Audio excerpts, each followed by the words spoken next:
yung bodega namin, guys. So ito yung tawag dito is cellar. Keller ang tawag dito, guys. So bawat apartment may cellar talaga. So dito nilalagay namin dito yung tawag nun, yung maleta, yung upuan na binili namin hindi nagagamit.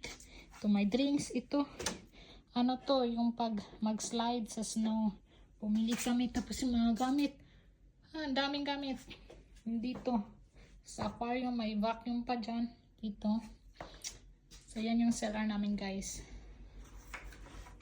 So sarado na natin, no? Tapos ito may ibang cell. Ito yung sa amin. Tapos ito yung sa kapitbahay namin. Tapos ito rin sa kanila. Tapos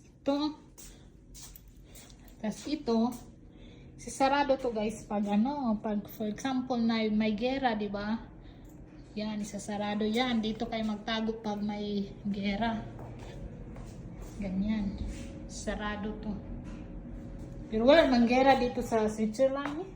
Kaya ginawa na lang bodega. So yan lang.